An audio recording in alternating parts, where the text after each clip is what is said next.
Dolphins thirsty, they never show no mercy. On the field or in the game, Miami knows how to play. Dolphins thirsty, we all get down and dirty. Tell you what you wanna know, it's the Dolphins Show.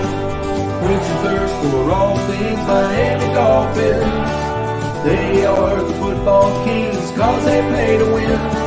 Come on in and have some fun, whether we have lost or we have won. For all things Miami, it's Dolphins Thursday. Good morning, everyone. Tomorrow's June 1st, and the Miami Dolphins will be having extra money tomorrow to spend on their rookies and to do any other free agent moves they may want before the season starts. But before we dive too deep into the Miami Dolphins today, we got a special guest. Evan will introduce him here when I get up and rolling here. Good morning, Evan, if you want to introduce our guest. Yeah, good morning, you guys. This is Justin. You guys know me, JPF Scout. This is my buddy, my dog, down here from one of my D linemen from the Colorado Longhorns, number 39. It's Evan Hudson. Welcome to the show, Evan. How you doing this morning? Doing good. Thank you for having me. Oh, dude, awesome, man. It's great to have you here, you know. Obviously, Evan is a defensive and a lineman. He plays all over the place for me down there for us. Oh, Ender, what's up, bro? Nice to stopping by. Ender's one of our regulars, comes in all the time. This morning, you're getting a special guest with one of my guys down here, Evan Hudson, who plays D-line with us. Honestly, man, Evan's a great player. He's actually trying to take his game, his craft to the next level. He's got some tryouts, some stuff coming up. Evan, why don't you tell us a little bit about what you got going on here for your future? Yeah, so beginning of July, I'm going to go out to D.C., go out to the showcase for the XFL, and hopefully get some good looks. And don't make it out there, hopefully get invited to the Combine that's the end of July. So that's the plan. Yeah, absolutely. So you'll be getting ready, be doing some drills, getting on the field ready, getting your body in peak shape in order to go out there and try to take that next step. Absolutely. So I know you're excited for that. Oh, look, check it out. Chris Mountjoy in the house. Mountjoy. Evan, did you play any college ball at all, or did you just go out of high school and then get into the semi-pro ranks? So out of high school, was my senior year, I was getting looked at by a couple different colleges, a couple D1 colleges. And then there was a pretty nasty fight, third to last game. So they kind of just stopped talking to me after that. Oh, wow. That's what happens. Yeah, I kind of turned my attention to wrestling. Wrestled for Oklahoma City University for a few years. Never got to taste that gold. Had some health issues. And then I moved out here about a month ago. And one of the guys I work with, he played for the Longhorns last year. He was like, just come over there. Let's go check it out. And now I'm here. I think the rest is going to be history, to be honest. So. That's cool, man. Justin's always talking you up, saying you're really good and that you're a beast out there. So. Oh, absolutely, man. Like this guy came out, who he's referring to as this guy's name is Moose. He's actually played with a bunch of these guys that we're on the team with now. Brought him out there, and from the very first practice, I'm not lying. I'm not trying to talk the dude up only because I'm a big fan of his game as well. But like from the first practice, I was just seeing like a different pop from this kid. He's got that quick twitch speed, which he can bring and transfer the speed to power real well. He's got an array of moves that he can use. He's not like a dude who's going to be out there spinning all over the place or anything like that. He's more of a power with his hands. He's very violent with his hands, and he's quick with his hands. The placement's good. He's got a good 40 time that he's working on now, trying to improve.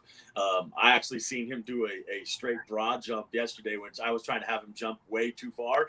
But he actually leaped probably about 10 feet just straight right after practice, too. So his legs aren't even fresh. You're tired and you're not even fresh. Yeah, exactly. But even to see him do that, I was like, wow, man. He's hitting in ranks right now that would put him in the upper echelon for pass rushers in the NFL. Someone just needs to see some of that stuff, and they might be able to give my boy here a chance. Well, he can and will go through you. Mountjoy knows exactly what I'm talking about. He will hit you and he will go right through you. A la speed to power, making you think he's going to speed rush you and then power right up over you. And if not, he'll slash through your face. He's a great pass rusher. Evan, tell us a little bit about what you see down there when you're facing an offensive lineman. Maybe some of the keys they'll give you away, or some of the things maybe they'll do to stop you or try to stop you. Yeah, so the biggest thing is their foot position, where their head's at. Most of the time, if they're heavy on their toes or they're heavy on the fingers, they're coming for me. Um, for in terms of like what did you try to stop me? I haven't been double teamed yet. I'm surprised, but Really even surprised. I'm very surprised they haven't tried double team me yet. But I mean, Don't talk it up. The opponent may see this Yeah, and they might be start. watching. They it's might be okay. watching this, Evan. It's okay. I mean, they can try, I guess. Yeah. If I'm playing DN, they have me lined up in a wide nine. Yep. I think my speed is a big advantage to me because I can cut around that corner very quick as a DN. So when I'm playing DN, I mean, I love lining up in that wide nine. I know Coach Justin and I talked about if I'm playing D tackle, backing up a little bit off the ball so I can get a very good first step to get that power. Like he was talking about that speed to power. I think that's my go-to. I'm a big bull rusher. I'm gonna get back there. I'm pushing the tackle onto the quarterback, wherever it is. So, yeah. Well, you can tell it. Let's try to show it. This is a first. I've never really ran video before on this. So, Justin, you talk while I'm going backstage to Yeah. This is some of his highlight reel here, just for some of the guests that are in here. Like, you'll be able to rewatch this video. Everybody will. It's a little grainy because it probably wasn't in the highest of quality, but I know where he's at on the field and what he's doing. Just let it roll. Let's see what we got. Can you see that at all, or do I have to make it full screen? You can see it. You can see Okay, it. you can, Yeah, you can see it. Yeah, let it I'm roll. gonna let it roll. I'm pretty sure this is the one he clipped right here. Yeah, he's right there on the end. Or actually, no, he's a tackle right here, down at 3-point. Look, right here.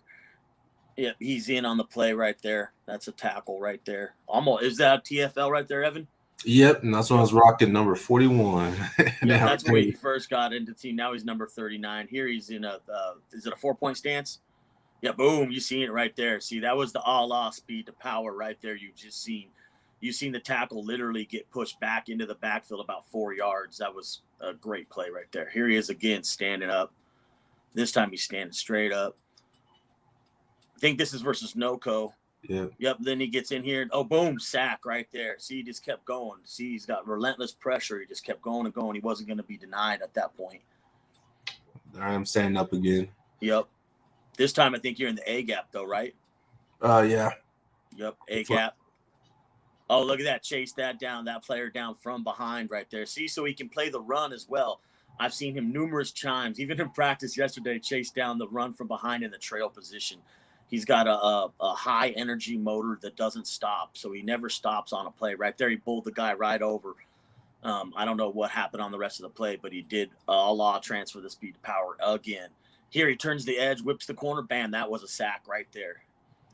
See, this guy, man, I'm telling you, dude, he just needs a chance. Right there, big-time TFL penetration. That's me on the sideline down there doing like, yeah! Yeah, I'll tell you what, man, it's fun watching these guys play. They make it easy. Look, there it again, running down the line of scrimmage and making the play on the run. So you can't run against this dude. And if you're going to drop back to pass, you better get it done real fast. Here's another. Is that artificial turf I'm looking at, or is it? Yeah, that's that Vanguard. Here's a tackle right here, but he forced the fumble. Our guy picked it up. This is 6 points we scored on a touchdown. That's our touchdown of the year right there. And there's me running down the side. I'm like, yeah! I'll be honest with you, without Evan on that play, the touchdown doesn't happen. He forced the play. It was a sack, stripped forced fumble on the play that led to the scooped up forced fumble for the touchdown, bro. Like, you don't understand. In my book, those are big time kudos points because he not only got the sack on the play, but the forced fumble on the play. A lot is happening on our team from not just Evan, but everybody else that we have up there is probably the best defensive line that we have in this league. And it's forcing numerous plays on any given play. Say they decide to block Evan with one of their best offensive linemen, it frees up someone else. Like last game we didn't even play the full game. Yeah. And Rob had like 2 sacks, a batted down pass, and a couple TFLs, but it's all coming off of him springing them out. And if he's not springing them out, the other guys are springing him out. It's working real well. We got the best line in the league, and I can't wait to take this a step further. Well, it sounds good. And before we dive into Miami Dolphins football, Evan, tell us what you do for help people out in your community and all that good stuff. This guy's awesome. You guys are going to love this guy, man. For sure. So I do mental health therapy. Biggest thing is play therapy with kids. So my clients are ranging from 4 to 16, really. We just get in here and we talk about what's going on with them. Beautiful thing about play therapy is they don't have to talk. They can paint, draw, use sand trays. That's why I moved here to Colorado, was to do therapy. Colorado has pretty good mental health, so I was like, I need to learn more, dive more into mental health. So that's why I moved here. I told Coach Justin kind of previously that my goal is I was in DHS at a young age. There's a lot of moving around for these kids, and there's nothing like set in stone for them. So the biggest thing I want to do is open an academy for DHS kids, so they can just go to school, get therapy. We'll have the best, like I said, we'll have the best academics, athletics, arts and science, whatever it may be, just to really push these kids that are in DHS that could be lost. Right, give them a good chance to succeed later on when they. That's good stuff. Exactly. So on a more lighter note, do you like any pro football team or anything?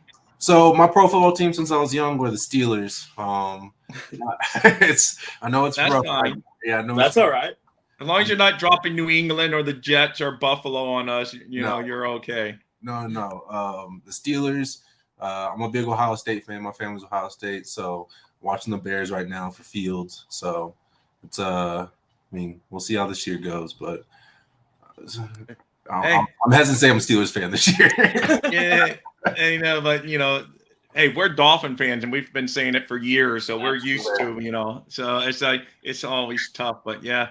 So thank you so much, man. So do you watch football much, NFL, or you're busy with your schedule, or how's that fall? I do my best. Every time football season comes around, I'm always getting that NFL Network so I can watch as many games as I can. Yeah, I love Aaron Donald. I'm trying to be like Aaron Donald. Yeah. Well, if you're gonna roll your motto after anyone in your football game, that's the guy to do it after. The guy's a beast. He is. He's a rare breed though, because so many of those guys are good at stopping the run up, but man, he like penetrates and gets past rush, stops the run. He just does everything. So he's like an amazing, it's just, of course they don't grow on trees, but man, if you come anywhere near like that, boy, you're gonna be really good. Right. I was gonna say, like, right now I started circulating and networking Evan's highlight reel and all of the stuff, and we're gonna keep adding on to his tape, and we're gonna put workout videos and everything. We're gonna go through a whole bunch of stuff, get him ready for the combine, get him ready. Hopefully they accept his application, which I think they will, and then we're gonna get him going in that direction. But you guys, all of you, please show support, share it to a friend, share it to another friend. Rob, you can do the same thing to help this young man further his career. You can see that happening on my Twitter at JPF Scout. Evan follows me too. He's tagged in there as well. Go give him a follow too. I think he's at EC3297, I think it was. Yeah, something like that. Oh, you had it right. Yeah. And help us out, help us follow, help us circulate that thing around, because we're going to be putting numerous more tape out for him and for his teammate, my big dog Rob Singleton will be in that mix too. So 2 of my D linemen are going to be trying to do something to further their careers. We could use your guys' help circulating this stuff around. These guys are great athletes, and most of all, even better people and persons. These guys are trying to give back to society. They're doing things that not a lot of other people are doing. That when he told me that, we were getting a pregame meal sitting at Panda Express, and he said that, and I'll be honest, my jaw dropped to the ground. Like, what? You do what? Yeah. Like, it was amazing to me, because it just means he's just a great person, man. This dude deserves a chance to get a chance on a team, whether it's XFL, CFL, USFL, or NFL. Because I could see it happening. Somebody's going to see this talent and be like, this guy deserves a shot. So I want to thank you, Evan, for coming on the show, man. We love having you here, bro. Go Colorado Longhorns, and let's go grab this. Let's bring the championship. Thank you so much, Evan. Thank you so much, and keep at it. You're doing great stuff out there on the field and in the community. So that's all we can ask as people, man. So that's great. Thank you. All right, Evan. Thank you for joining. Tell all your friends about Dolphins Thirsty, man. I'm going to share this. Coach Justin, share, like, and subscribe. Exactly. Bring your tape in Thursday. I'm not trying to jump 20 yards. All right. Sounds good, man. You got it. We'll get a video going. I've already got it all planned up for you, dog. We'll get it popping. Sounds good. Thank you, guys. I appreciate it. All right. Thank you, man. Thank you so much. Well, there you had it. That was a great guest, man. He was super. It was wonderful to have him in there, man. Like you said, not only does he look like a good football player, he seems to be a good person. What's Oh man, he's a great guy, dude. He's very charismatic, very. Oh, I I don't can know, see great personality, everything, man. That's just a good guy. So like he could definitely be a role model on your guys' team, man. It's oh, like he seems already level is. headed. He already is. Like before, right when he got here, everybody gravitated to him. He's just a great person. Like if you could hear, like even from his background, like it's not like he had the best childhood growing up. So like, it's what he's doing is just makes you like him even more. You know what I mean? Like he's giving back, bro, and that's something that's rare in this day and age. Like Yeah. I think that's special, bro. He's a special person, and I'll be honest with you. I know it sounds biased, but he's a special player. That's just Yeah. my honest opinion. Yeah. Hey, and on his opinion, now it's time to talk about the Miami Dolphins, who haven't always been so great for us. And then I let you do a little Denver Nugget bragging if we get any Miami Heat fans in here. So, we'll see. Hopefully we get some Miami Heat fans. But let's talk about this. Tomorrow is June 1st, and you can see the money's going to start freeing up tomorrow for our Miami Dolphins. 13.6 million extra tomorrow. So it's funny. As soon as you put that 13.6 up there, yeah, don't get mad at me, but I was like, man, I would just take that 0.6 and be so happy. Yeah, I know. Hey, yeah, I know that's it, man. But yeah, that 13.6, but that is a good one. I think a lot of us would be happy with an extra 600,000. So don't worry. I mean, yeah, you're not alone. So yeah. so on that. But anyway, so that's 13.6 million. And then I read somewhere, some of that's going to have to go to the rookies, but that's only this year because the Dolphins don't have that many rookies. Only 3.4 million towards the rookies, according to the Spot Track. Was it 3.4? You said? Oh, track. Yeah, they said the Dolphins in the league with. Like, no, hold on, sorry. 3.8 million. I got so then we'll have a little over 9 million then left to play with. Yeah. The extra funds will allow Miami to sign its 4-player draft class. The team will need about 3.8 million, according to Spot Track or whatever. Yeah, and then other than that, you got your money. So that's where do you go after a Dalvin Cook, or do you go after, that's the big question, or do you shore up the defensive line like you want? Like Doc Brown said in here the other day, he's more concerned about that. To him, at this point, Dalvin Cook's just like a cherry on top of the sundae. Yes, extra, it might be nice, but it's not needed to still be a great product. So, he wants like someone where we do actually need a body, like a true nose, or maybe help along the line. I know Reisner, he gets brought up on the offensive line every day, so I might as well bring him up before you bring him up this time. So someone like that, you would rather see someone like that than a Cook, but you would be fine with a Cook since he's I'm okay with the Cook, but just like Doc, I wish he was here. Like I sent him the link. I wish he was joined.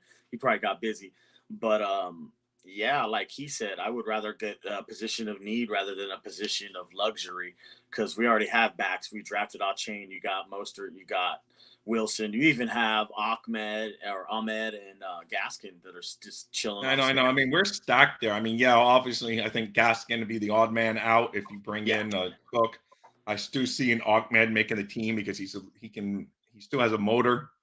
He won the orange jersey the other day in the practice of the OTA. Yeah, and he caught a beautiful pass. I know I'm not going to get too carried away with OTAs, but no one should. No one should get all fired up over OTAs.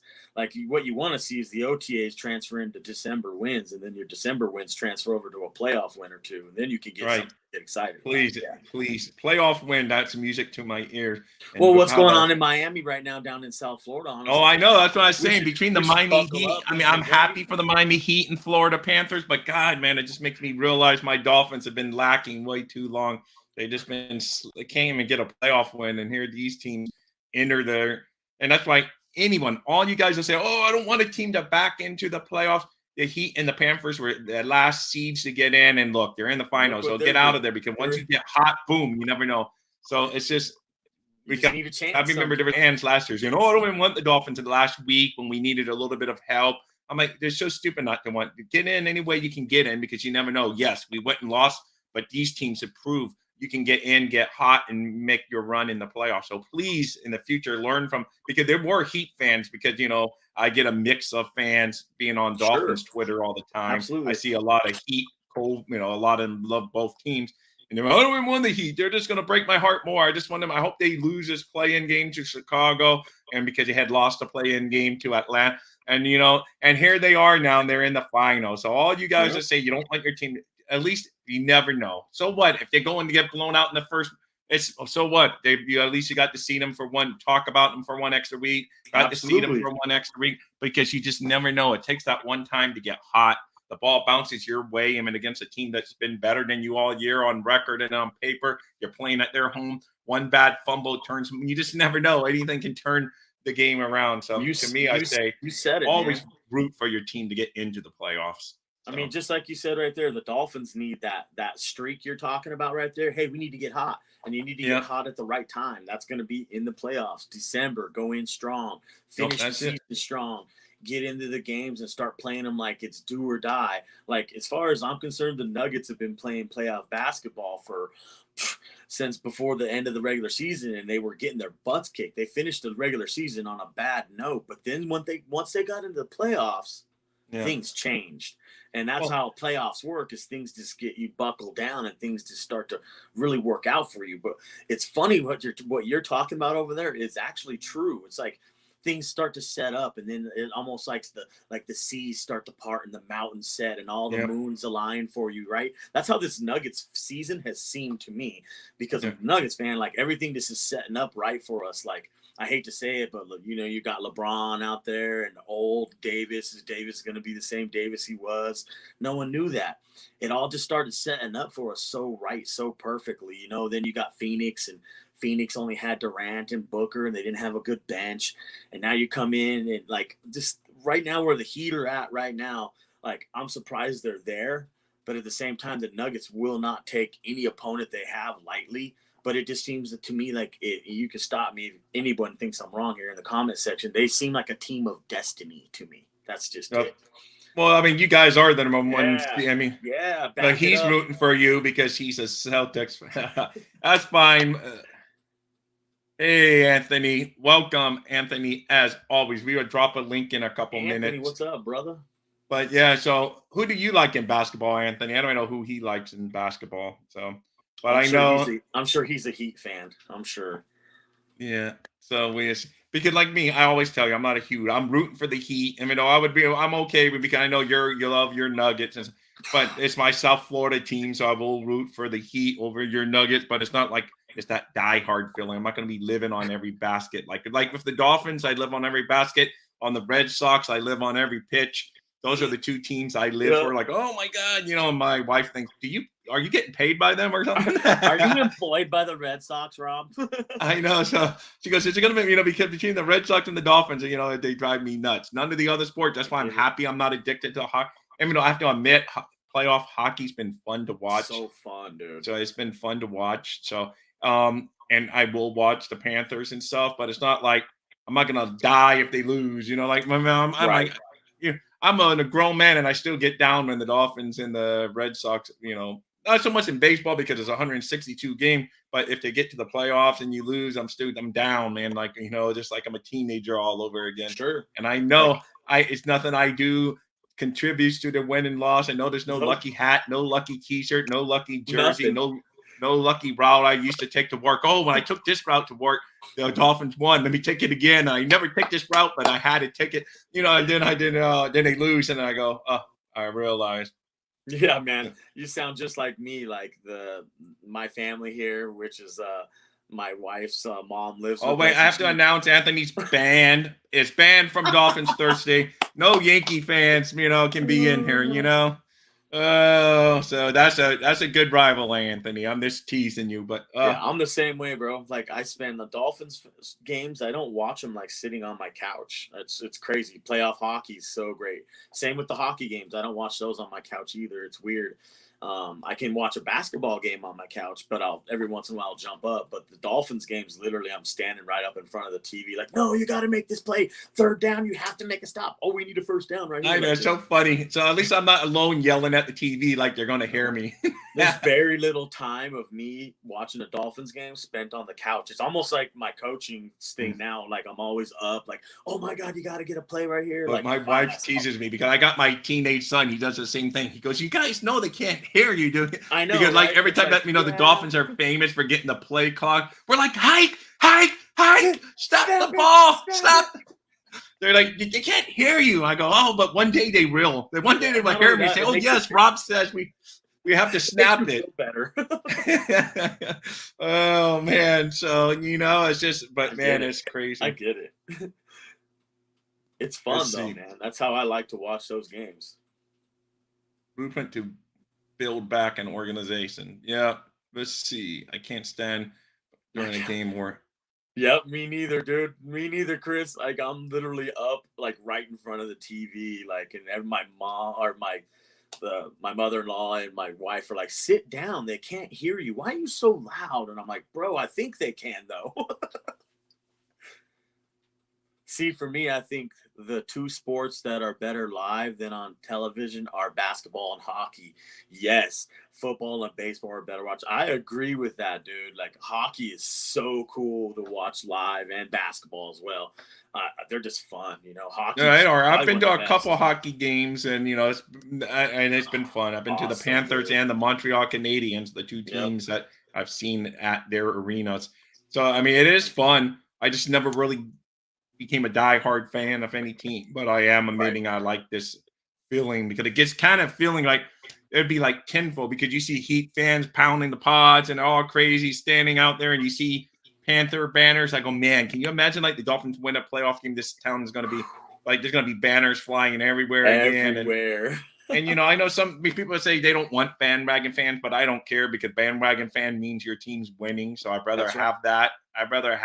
I don't care if I wear my Dolphin shirt and someone said, "Oh, you're just a bandwagon fan." I'm like, dude, I could break out pictures when I was 2 years old wearing Miami Dolphins onesies or whatever, Right. So I go, get the heck out of here, So I go, to me, I don't care. It's just, to me, that means you're winning. So, and that's what I want the Dolphins, Hey, be safe on the road out there going to school, Chris. Oh, dude, be safe, bro. He's probably riding his bike too, man. Make sure you drive safe and watch out for those idiots out there, Chris. Yeah, exactly. But yeah, man, it's just like I say, that's why I think we all like sports because it gets us away from our family issues that are bad, brings us together, enjoy, boom, and whatever, brings no politic junk and all this stuff that we have to deal with, work drama. Right. It brings us together and it's great. And when winning, it really brings us together. It makes it a lot more fun when your teams are winning. And it's been way too long, Miami Dolphins, way too long since you've given us really winning football. Because I would take a playoff win at this point and feel like we're working toward the right direction. When I got two kids and one's in, he'd be going to his third year at University of Florida, and he's been on this earth all that time. And the Dolphins have not won one playoff game. That's a pretty sad tale. So I mean, you think they would have just backed into one playoff win? It's just you would hope so. Yeah, but those playoff wins in the NFL are hard to come by. You gotta go they are. and actually fight for them and earn them. You know what I mean? Like, yeah, bro, definitely watch out for those idiots, dude. Be safe out there. Have a good day, man. Yeah. I'll be honest, man. They got to stop playing down to their competition and start playing up to it. Like, there's a level of expectation that even as fans, all of us have. And just like you said, you're in there screaming at the TV. That's because you're invested. You're a real fan. Any fan who's invested is like getting into it, because there's times as Dolphins fans, all of us have probably been through the years where we're like, I'm not even going to bother this year. I'm just going to go ice this year. Because I've had years like that where I'm like, bro, we ain't got a chance. And I'm going to throw up a big thing. 6 games, but Like, no. I mean, losing does become normal. Unfortunately, the Dolphins have lost so much, you become numb to the losing. Becomes normal. So the past couple years now, they're starting to give us that hint of where the games mean something again. So I hope we don't lose that feeling. But yeah, there was a few years, like during the 1-15 season, I watched every single game, but it was just like, all right, they lost. What am I going to go do today? I know that's rough. I remember that 1-15 season. I'd walk into like a gas station with my Dolphins gear on, and people were like, bro, that's loyalty right there. You guys haven't won a game all year. I'm like, shut the hell up. Don't tell me about what I already know. I know we haven't won a game, but I'm a real fan. Like, it was terrible, bro. Like, but we've all been through it. You know what I'm saying? Like, that means we deserve to get some payback. And it's the same thing with, I hate to keep crossing over the sports. It's the same thing with the Nuggets. They never even been to a finals. So just to be there, they're happy right now. You think they're going to squander this opportunity? You are sorely mistaken. And it's the same thing I'll say for the Dolphins. If they get into a spot like this, they're going to relish the opportunity. They're going to feel what it feels like to be there. Like, none of us were alive to remember these days, but I've seen some old film back when the Don Shula first got to the Dolphins and they went to the Super Bowl and lost. And Don Shula had a locker room meeting with everybody. He's like, remember this feeling, how you feel right now. Remember how you feel. He told all of them that. They came back the next year and went undefeated, because the reason why, this is what the Dolphins need to do right now, is you need to make every game like it's a Super Bowl. Every game you play this year, you should treat it like a Super Bowl. No, I agree, out man. there and just swing, just go for it, bro. And if not, then you're not going to win. We need to play it like that. That's how you do. Play. Because you're even going to lose some games when you play it like that. So if you come in there like, oh, we got this or whatever, we're down, yes, you're going to get beat every single time. Every time, bro. You got to play it like it's the last time you're going to play. If you do, I'm going to put it up on the screen because I can't read the little print without my glasses. Let's see what Justin has to say. Anthony has to say to Justin. I find it hypercritical of sports fans criticizing athletes for being very political, not realizing athletes have been political since sports started. I agree. Like, I try not to get involved in bringing the politics with the sports. And it's like, I'm going to be honest, I don't like it when they do it either, but I'm not going to knock them for it. They're just doing what they feel is right and what they feel is natural. That's fine. I let every person just be their person and let them be them. And then, I either like gravitate to them because they're a great person, or I'm like, I don't know if I'm for that. But at the same point in time, I don't. Yeah, no, at the end of the day, I'd rather just keep it to sports, and that goes from both sides of the political side. Just keep it to sports, man, because to me, it's just like, if I go to a hamburger place, I don't need to know where they stand politically. Just give me a hamburger. We're Republicans. Do you want a Big Mac? I know, that's it. Just give me a cheeseburger. I don't need to where you stand or whatever. And just like the football players, I don't need to know where they stand. Just give me the football product. But yes, it's their American right to say whatever. But to me, it's just like, when you're a big brand, you just should just stay neutral. And like Michael Jordan used to say, Republicans and Democrats' money spend this the same, so I want everybody else's. I want them buying my shoes. So that's how I look at it. But as far as that, it's silly. But Justin brings up, let's see. What did he say? And then we would get into the next one. For me, as a Dolphin fan, at least with me being a soccer fan, I've seen success with both Chelsea and the Madrid team winning titles in the EPL and La Liga. Yeah, man, at least you can say you've won something right there, because as a soccer fan, I know soccer's big time, dude. Like, this is the biggest sport in the world is soccer. Anybody who thinks differently, you crazy. Well, he's obsessed with my Boston Red Sox, Anthony. 2004, especially 2004. I love it. We came back right there. He said, no, it does start at the top. The tone starts at the top. Shula had it. Does Mike McDaniel have that motivation effect on this team? I don't. Well, we will see. It's too early to say that about McDaniel. Early right now to say. I'll be honest with you. You got to have people. I wouldn't say that too quick. The Back It Up Binge podcast. The reason why is because he's got almost a 20-year pro who's been a head coach, who's been a DC, in his ear being like, hey, we got to make these guys go at it. I think it's going to be different this year, bro. I think differently. I think we're going to come at fools, man. We have to. The only way you're going to win in this division is by everybody being like, hey, it's no holds bars. Every game is our Super Bowl. Every game is our everything. That's how we need to approach the whole season. I'm glad we have Vic Fangio in the fold. I think it brings us that level of what we're talking about right here, that tone, and it starts right there. Right. The tone starts at the top. That's a jig. But that's what we will find out soon enough if McDaniels. But the people have changed. The NFL's changed too. Players don't like Don Shula today would be, oh, he's a pain in the whatever. And it's changed. Bill Belichick's like it. That's what I would relate him to, is that he's just like that. I think it's like they're almost mirror images of each other. I kind of think the styles. Yeah, and that's changing. So many of these players now are what they call players, coaches, and relate to the players. That's Mike McDaniel. And that's it. And Shanahan supposedly is like a player's coach and relates to he his. Is. No, he and it's just like all these guys. But there's still. I think at bottom line, it comes down, you got to be game plan right, and players are going to get played. If a player needs a coach yelling and screaming at them, then they need to find another, they should just be out there motivated for themselves, if nothing else, because even if they, for their own money, they should go out there and want to kick butt, and that would help you win as a team. He goes, well, if I go out there, I may be mad at this coach, but I still got to go out there and play well because everything's on film. So you're going to see like, oh, this guy quit on the team. And that's not going to help you at contract time. So no, it won't. And I'll be honest with you, man. Everybody's probably heard these statements before, but I'm going to reiterate them so everybody knows where I'm coming from, and I'm sure where most football minds and players are coming from. Okay, because this is true facts. Offense, they score points, they put up numbers. Defense wins championships, wins Super Bowls, win rings. Defense. So who did we bring in? We brought in a coordinator who's never had a defense he's been in charge of go underneath ranked 10th overall. I'm gonna be honest with you, dude. We got all the right places and all the right pieces, I hope, in all the right places. It just feels good, like we got it in the right place. Different because of talent level right now. To me, he's an average coach. Sure, he's an average coach. He's just getting started, though, bro. Like, he's only got 1 year of experience underneath of his belt. And, yeah, he's average. He's learning. But Vic Fangio is not an average coach. I'm sorry.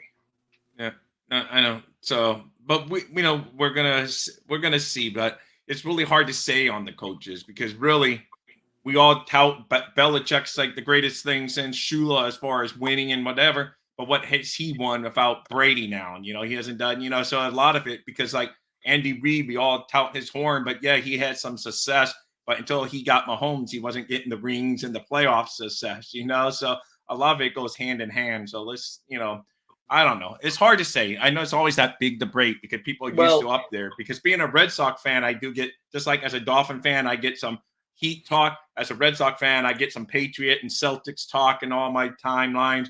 And they were always doubting, oh, is it Brady or is it, and that Brady kind of answered that because Brady went on to win the Super Bowl and Belichick hasn't yet. And I'm not comparing, believe me, Belichick's resume is a million times better than McDaniel, but let's just see what happens. Let's give him a couple years and see, because remember, Belichick got fired by the Cleveland Browns. So it's just like, so at times, you have to be in the right environment and, do better in another spot. So, I think the matter of debate should be like, is he a good coach? Is he a great coach? Right now, you're right. He's an average coach, but what determines in your mind greatness out of a coach? Because in my mind, what determines greatness out of a coach is, are you a master motivator? Can you get your team motivated to play? Because, yeah, right now we're not seeing that a lot out of Mike McDaniel, but I think that'll come more into his career. That's why Vic Fangio's brought in the fold, is to help bring that more out of him. I think it's going to be a good thing for him. I hate to keep referring back to Vic Fangio to help this guy out, but sometimes that's kind of what's needed. No one's going to immediately jump into this coaching thing and be this great coach all of a sudden. Like, even if you were a head coach first year and you started having success, I'm sure through the years you were brought up being an offensive coordinator or an assistant D-line coach or whatever you were, and you had coaching in your life. So you brought up through the ranks and you were learning and you were steadily building into becoming the motivator and the coach that you are. And those things take time. So I'll be honest with you, I understand where Back It Up is coming from, because he didn't have good clock management. He wasn't trusting himself to make those run calls when they need to be run calls. He was relying too much on Waddle and Hill, and he got caught up too much into what he had and not what he needed to do. I get it, but I'll be honest with you, he's going to learn from his mistakes. So let's give him a chance to I know, that's what I said. We got to So average, really almost every coach in the NFL you would say is average, unless you got the rings to back it up. I agree with that. It all depends what we're judging average by or whatever, And just like you said about Tom Brady, everybody used to say, oh, well, he's just a system quarterback. It's the system. I remember even myself saying, well, it's just the system. Well, Tom Brady kind of proved us all wrong. He's the baller that we all kind of hoped he wasn't going to be, especially seeing shredded apart the aqua and orange all those years. Yeah, it hurts you, but we got to give kudos where kudos is due. He's probably the best quarterback we've ever seen play the game. Yeah. So anyway, so Anthony has a couple. People forget, if it wasn't for Drew Bledsoe getting injured, he wouldn't have known about Tom Brady. And apparently, according to radio people in New England, Belichick hated Bledsoe. Yes, so. he did. He didn't like him. I bring this up all the time. In the year 2000, a scramble came out of play, a broken play. Bledsoe scrambles to the sideline, bam, gets blown up on the sideline. A star was born.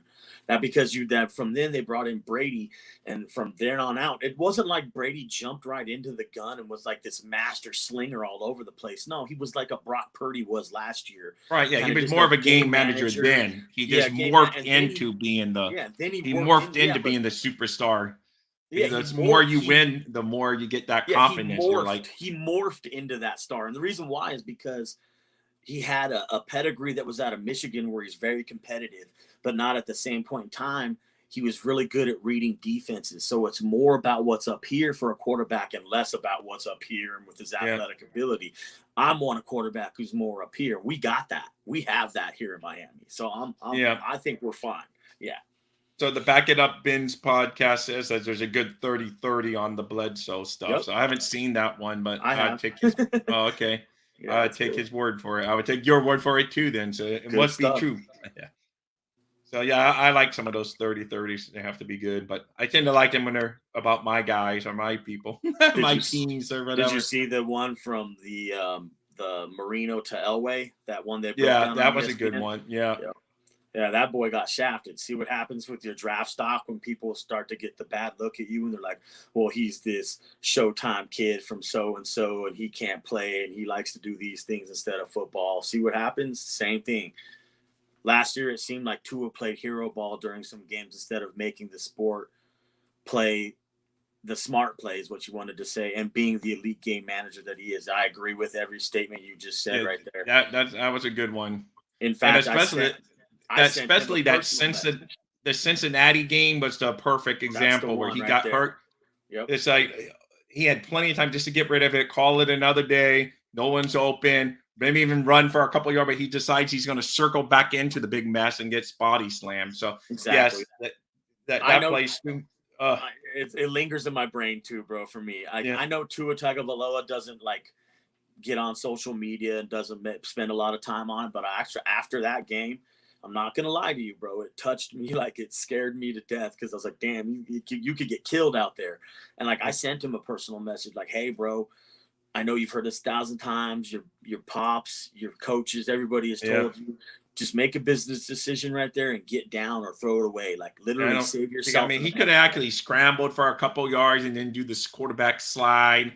He could have just throw the ball away, chuck it out, and chuck it out of bounds. You were outside of the pocket. So all I need to do is get outside the tackle box and throw it away, and I'm a happy man. If you do that, I'm good. Because you live to see another play, and absolutely, bro. Because it's the smartest thing for this football team. You got to learn to grow. You got to stop. And it's crazy because we're asking him to change the way that he is. I know he's a competitor. He wants to win every single play.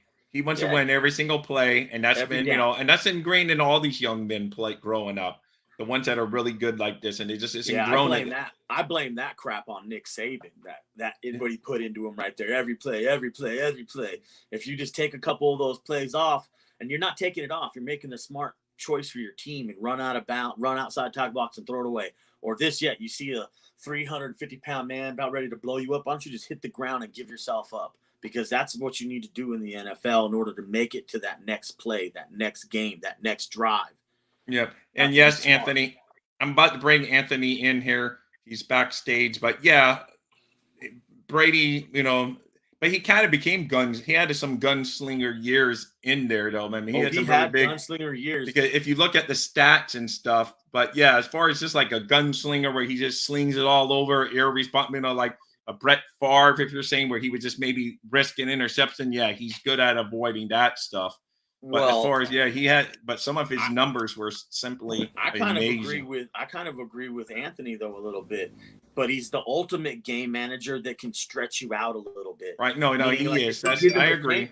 He'll take it. So if you give him an opportunity, that's what I'm saying. That's what I'm saying, Justin. He's an elite game manager with the ability to become a gunslinger, but he is not a gunslinger by trade. No, right. I agree, Anthony. So it's Peyton Manning. To me, Peyton is another perfect example of that. Not Peyton. In general, Peyton was not necessarily a gunslinger his whole career. He had an arm, but what Peyton was known for was his brain. Yep. And stuff like that. So him and Tom are the perfect examples of the elite game manager with the ability to become a gunslinger, but they're not gunslingers by trade like a Brett Favre, who, like Rob said, he doesn't care about throwing an interception at the wrong moment because he has the mentality like I can come back the next series and not throw the interception. Exactly. Like that's to me that's the best example of a gunslinger in our recent times. This is an honest question. You guys have seen Dan Marino.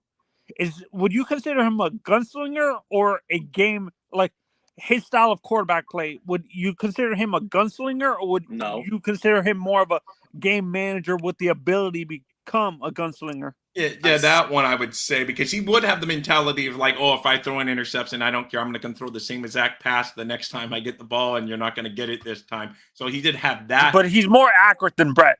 He was accurate. He could hit a fly on a cow's butt from 50 yards out. Absolutely. So.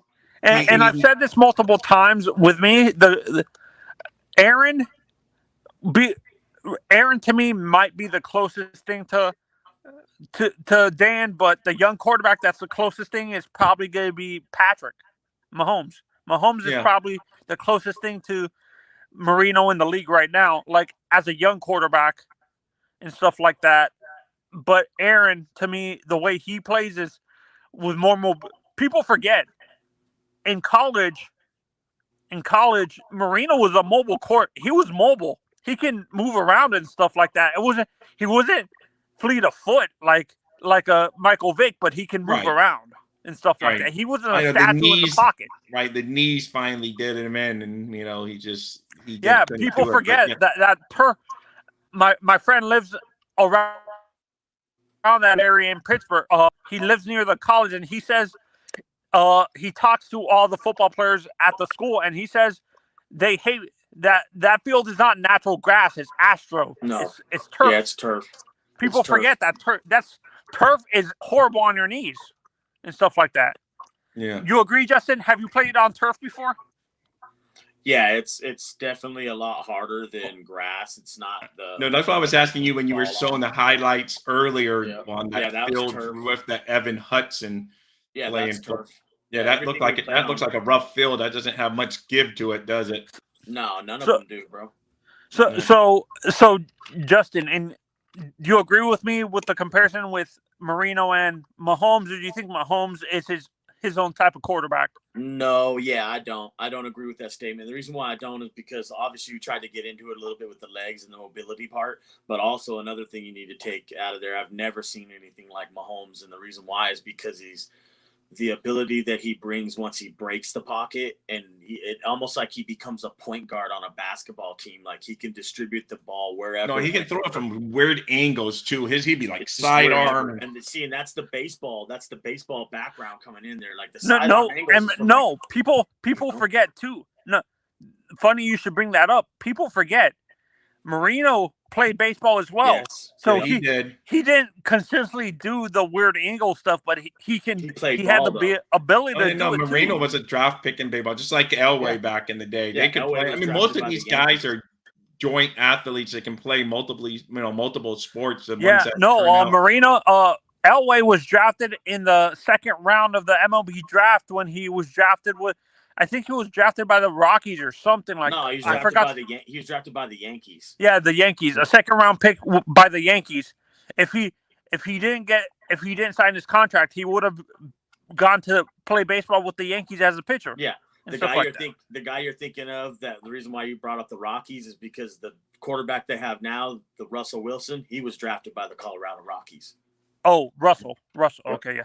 No, another guy that played for a little while. Oh, and to be honest, let's be honest with ourselves. I think the lack of athleticism in general in the sport of football is because these kids are too specialized at a young age. Oh no, the parents don't want them to play multiple sports and stuff like that. Especially down here, man. It's like some of these kids, they play baseball year round, man. It's like. Yep. All the time, baseball, eat, sleep, everything. Yeah, because I was talking to a coach the high school coach, he forces some of his kids to play baseball because it promotes more athletic ability. Like he tells his quarterbacks to play shortstop and catcher. Yes. On the baseball team and stuff like Absolutely. that. Yeah. Because it promotes athleticism on the lower half because some of these pocket passers are very stiff. Yeah. Herbert is a perfect example. He's very stiff. Yeah. You agree with me? Stiff. Yeah, his technique is terrible, bro, but it's getting better. But I'll be honest with you, yeah, I agree with everything you just said. The more you can do, like mix the sports together and cross train like that, it's better for the athlete. Like everything you just said is what I did right there. I played. Well, Kyler Murray was a first round. Kyler Murray was a first round baseball pick, and he was a shortstop. Yep. He was a shortstop. And you know what they say about the shortstop on a baseball team, right? It's the best athlete on the whole. Oh no, it's normally the best kid, you know. And and people honestly now baseball in general is never gonna do that. Like teams are hesitant in drafting a player like that now. Like franchises recently did interviews and they're saying they're gonna stay away from a guy who has the ability to play both football and baseball. Because they have a fear that the guy is going to do that again, like Kyler, where he chose the Cardinals over the Oakland A's. Will happen, but you'll never. I'll take this right now, and you can take these words, take them to the bank. You will never see another two-sport athlete like we had Bo Jackson and Deion Sanders, or even Michael Jordan. You'll never see that happen ever again. Yeah, it's too special.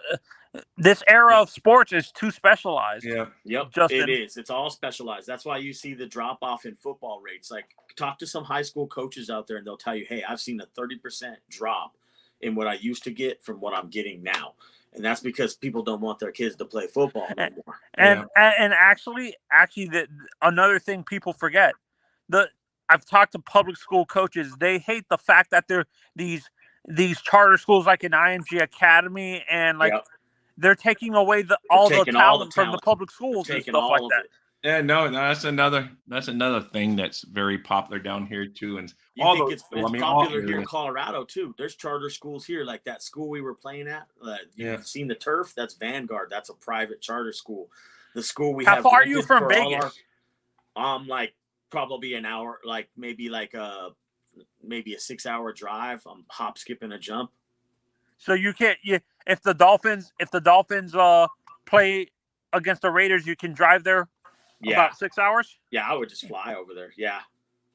And this is where I kind of like. This is where, to me, this is why people, the reason why parents force their kids into football is because baseball, you have to wait 7 years until you get that big contract. It's not right away. Yeah, but the only time you get that big contract if you're like a Mike Trout or like a Shohei Ohtani or something like that. Exactly. I was just gonna say the same thing right there. To play baseball and to make it in baseball, you have to be like special. It's like one out of like a million people that come out to get a baseball contract. It's so competitive. You got to be the best. Yeah, no, you do. That's why these first round picks, they can get a good signing bonus, but then they're in the minor leagues for years, living off that signing bonus. I would take the football contract. Well, football, you got that guaranteed money right away. And what was that guy? But baseball, people forget baseball doesn't really have guaranteed money like when you look at the contracts of baseball and basketball, they don't really have guaranteed contracts like you see with football, because football has a higher chance of injury and stuff like that. Yeah, no, I know baseball players, when they got guaranteed, but if you sign a 10-year contract, it's a 10-year contract, and you get every dime. It's guaranteed, bro. Those baseball contracts are guaranteed. The football. I mean, if you're going to make big money, baseball is a sport to make. If you knew, if they told me you could be an all-star baseball player for as long as you stay healthy, or an all-pro football, I'm going baseball, because you can stay, and that I could suck after I signed one contract. For me, I would go soccer. Look at how much money those soccer players make. But here in the United States, I'm just talking basically here in the United States, but around the world in general, the highest paid athletes are soccer players. You see the ridiculous amount of money that of course, I know they get crazy money. Ronaldo and Messi make.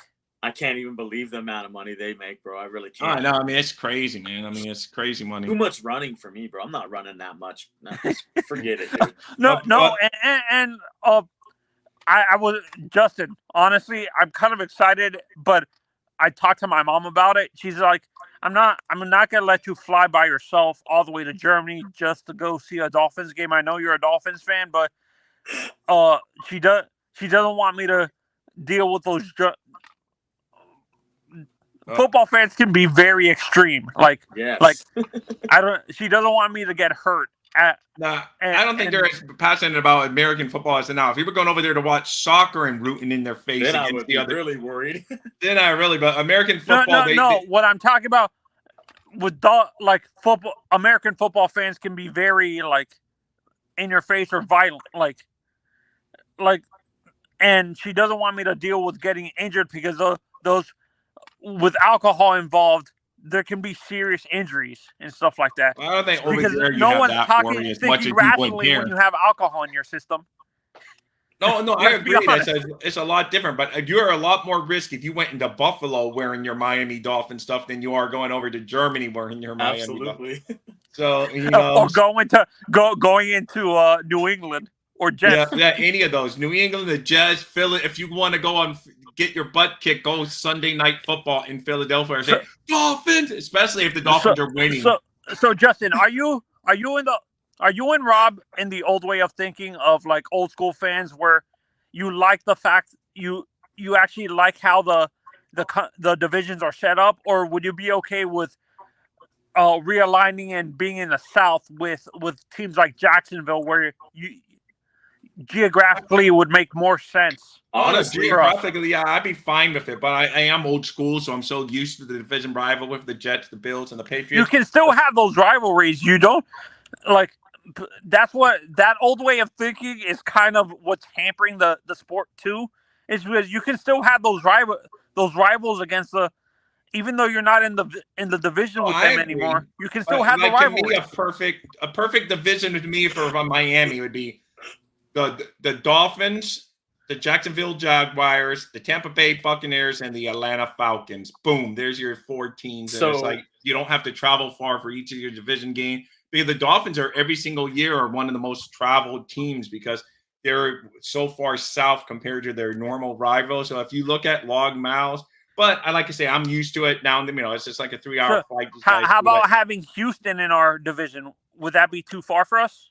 No, yeah, I mean, having Houston or Dallas in our division. Those 4, man, like I said, I know you would have to change conferences and stuff, but to me, that's like Tampa, Jackson, Atlanta, boom. Do you guys agree with me? The old way of thinking, like of these old school fans, can be very hampering to the evolving. Of course, look at baseball. People are like, "Oh, I don't want to watch the pitch clock," but it's only enhanced the game because the game. It makes that game. People forget that.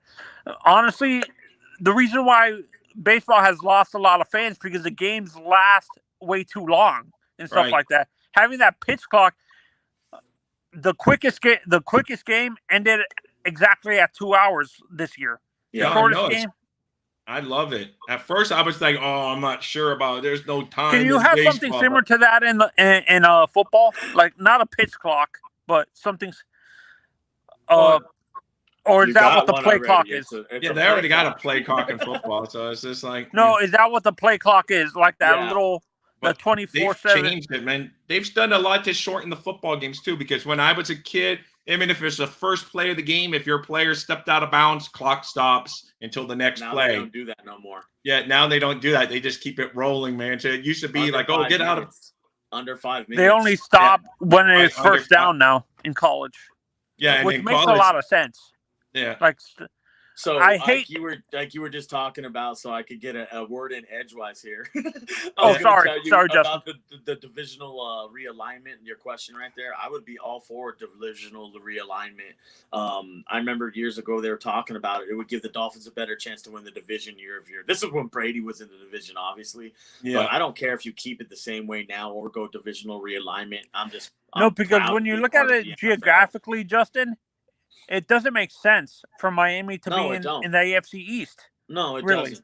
We should be in the AFC No, but you South. do. If you look at travel, the miles traveled every year, throwing out the international games, they say the the Dolphins are always among the top because we have to travel every year up to that region 3 times. That's because of where we're located. And though. then those teams only have to come down here once, but we got to go up to New York. When that happened, when I saw the realignment after, to me, I think it would have made more sense for Indianapolis to stay in the East and Miami to go to the South when that realignment happened. I agree. Be honest, the first time. No, I know, but but they didn't do it because of, like you said, because the Dolphins had such a rich history against the Jets, the Bills, and the Patriots. You can create new rivalries with Tennessee. I know you can, but that was their thinking. They didn't want to take it. They weren't looking like I said, long-term. the old school way of thinking of the NFL hampers younger fans enjoying it. Like younger fans can't enjoy it because that elitist way of thinking of these old GMs. Another thing that they should do is, if you win your division, you should make the playoffs, but it shouldn't guarantee you a home game. It should just go to seeding because that sucks. Like a 12. I mean, you could be like 12-5 wild card, and you got to go to visit some team that won their division at like 9-8, which is ridiculous, bro. That's dumb. I don't like it's that. stupid. It's just stupid. That they should do to me. Like, yes, you get rewarded still by winning your division. You get an automatic playoff game. I mean, if someone else had a better record, you won your division, you get your little trophy for winning your division. But you just get seeded wherever you are in record wise. That's how. You know what? I'm gonna be honest, man. I'm gonna voice my opinion here because I can't hold my tongue. They just changed the rules so damn much, bro. And there's all these new rules every year. They have a rules committee. They change it up so often, and it's because of what Anthony's talking about right there. They're trying to make the millennial more part of the game and take away the tradition of the NFL we had, which I kind of agree with him. The elitist way of thinking and being dumb and not moving on to the new school of let's make it better. I agree with that. But the thing I don't agree with is the hitting that used to be out there, that the game I'm used to and grew up on is nothing like the game I have today. When a defensive player who's 6'5", 265 pounds and runs a 4.4 40, he's going straight forward downhill. You want him to hold up and put the guy down easy. I know that's tough. Through. I mean, because football is by nature. Where that people blame Brady for that rule. Justin, it is that came fault. Around for Peyton Manning. That rule started with Peyton. That's ridiculous, bro. It doesn't matter who started it. It's all the star. But I mean, I understand why they do it because their money is in the quarterback, and that's what we all talk about. So you understand why, because everyone else is just, that's just a position. Quarterback. That's why you never hear a team say, we need a franchise defensive end. Everyone says we need a franchise quarterback, and that's what everyone's. So they don't want to hurt those guys. Justin, I see why they do it. So. I've asked this question when it applies to basketball in a basketball chat, but I want your opinions. Do you think is there a way to mix the entertainment aspect of what you see with all the offense with allowing defensive players to be a little bit more physical, like the corners and safety to be a little more physical, or that type of play is not conducive to the offensive? Is there a way you can mix having physicality in the game of football with allowing the corners to bump and run all the way down the field with the receivers, but still have the entertainment aspect? No, you can. You can. They used to have that. That used to be football. Like what you're saying right there. They used to let them. Duper and Clayton used to get mugged coming off the line. They used to let them hand fight down the field, and all of that used to be legal. So if you would just bring back that part of the game and be like, hey, when you hit a quarterback in his helmet with your helmet, it's a flag. But this, hey, he grazed the top of his helmet like this with his hand, flopping, and that's a flag. Flopping. Yeah, flopping. I don't want that in my damn game. In fact, I think it's ruining the game of football because it's not allowing a physical competitive aspect from the defensive side. Well, it's taken away. You can never compare errors anymore because like Dan Marino put up back in the time, those were you would kill it in this era right now, because dude. Those were like video game numbers that Marino were putting back. But now they just like now people are just like, oh, whatever. Those numbers aren't, that record's been broken a few times. And for me, Justin, I'm gonna say this again. For me as a younger fan, I kind of find I'm losing interest in the sport. I'm moving towards soccer now because I feel that the sport is getting too soft in football. See? Yeah. Now you're going to lose. On that note, talking about soft, You guys got to like and subscribe though, and tell a friend about us. I just looked at the time. If we're having too much fun, and I got to roll out. Yep. But Anthony, thank you. Anthony, tell your friends about Dolphin Thursday. I know you go all the websites. Yeah, and all the shows. My friend who's in the military. So my friend who's in the military is a hardcore Dolphins fan. He subscribed to your newsletter, Rob, and he subscribed to the channel. So he watches you. He's not in the chat, but he's actually watching you live. He watches you on the replay. Hey, that's great, Thank man. you. So give us that thumbs up, and that's great. Thank you. And Anthony, as always, thank you. It's Justin, as you know, it's my time. You got to get to work. I got to go do my lunch and all my good stuff. Anthony, we'll be back Friday, so come join us.